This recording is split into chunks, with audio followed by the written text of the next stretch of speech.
For him to carry that team to a championship, what does it mean for the league? I think it gives, we love being part of the media, and I know this from being a player.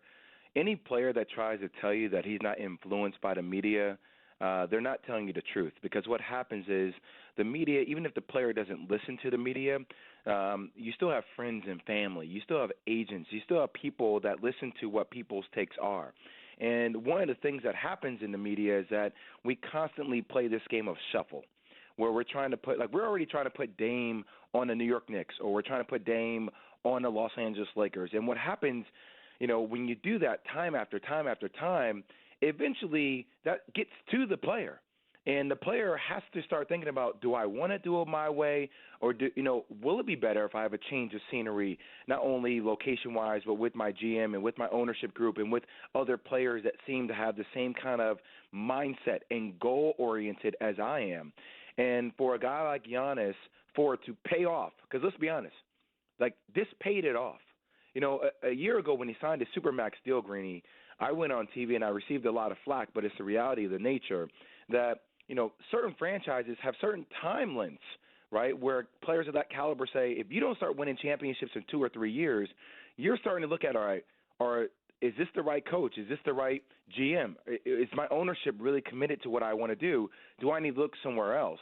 And to be frank with you, it doesn't matter who is in front of them. They won a championship, but for it to pay off with them beating Brooklyn in Game 7, for them to beat the Atlanta Hawks and not see the Philadelphia 76ers, for them to get to the finals and face a Phoenix Suns team that is youthful but still win it, right? You can only beat the people in front of you, I think pays major dividends for small market teams, because now Team C and individual player C, there are chances, and here's a prime example of us being able to win something that can solidify and make me want to stay in my small market franchise. That's exactly right. Giannis Antetokounmpo with the huge night, and Jay Will is here.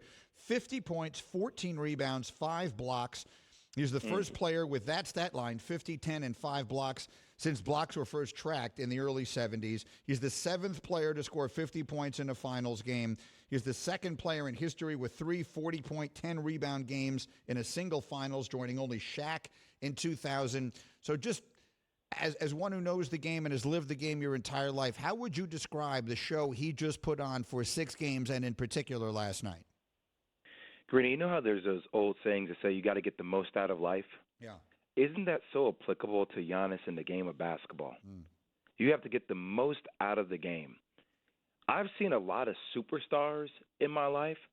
I don't know if I've seen superstars get more out of the game than I've seen Giannis get out of the game. And what I mean by that, it's one thing for him to have 50 points. It's another thing for him to only miss 2 free throws, I think around 15 or 17 or some crazy number like that. It's another thing for him to be seen in countless defensive effort plays, man. Defense is something that it takes effort. It takes will and determination. Trust me, when I've scored 40 points in a game before, you know what that does to you defensively? There are a lot of plays that sometimes you don't feel like you have to take them off, but do I make that extra effort for that loose ball just because I have to carry the load for my team offensively? And I'm not saying players do that maliciously, but your body naturally can kind of, relate to that.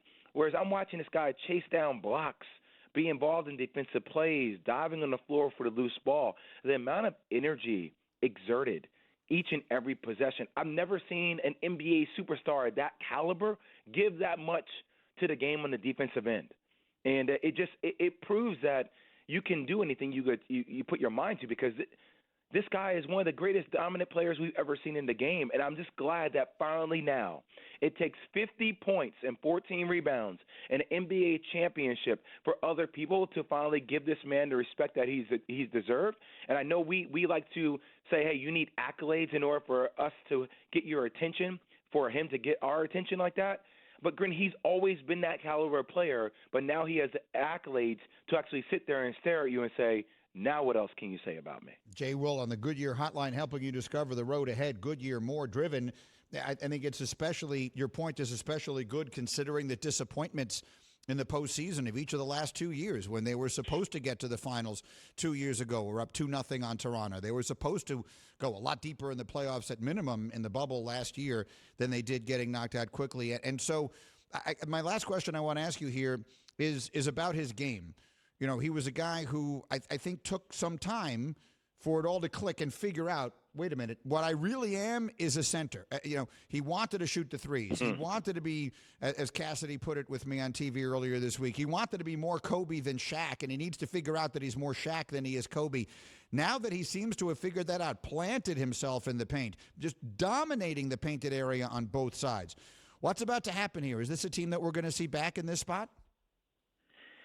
Greeny, you and I are going to have some fun next year, my man. Yeah. Because I have courtside seats to the Brooklyn Nets. And the one thing I saw last night, that, we love a great sequel. Mm-hmm. We love a great sequel. And what I heard last night is a guy that had the finals MVP and an NBA championship trophy in his arms and said nationally that I didn't take the easy way out. Mm-hmm. I didn't join a super team. I did it the hard way. Now, I don't think that was maliciously said towards anybody. But who do you think they're talking about when they say that? Like, I see a super team, and that is the Brooklyn Nets, who almost beat the Milwaukee Bucks without James Harden and without Kyrie Irving, essentially. So I'll tell you one thing. When it gets to basketball 3 months from now, I will circle every damn game that has Nets and Bucks on it. Because we are going, and we are watching one of the best rivalries in the NBA coming to existence on its own, with two of the most prolific scorers and most dominant players we've seen in the game of basketball, and Kevin Durant and Giannis Antetokounmpo. We will see that next year and for years to come, my man. Thanks for watching ESPN on YouTube. For live streaming sports and premium content, subscribe to ESPN Plus right now.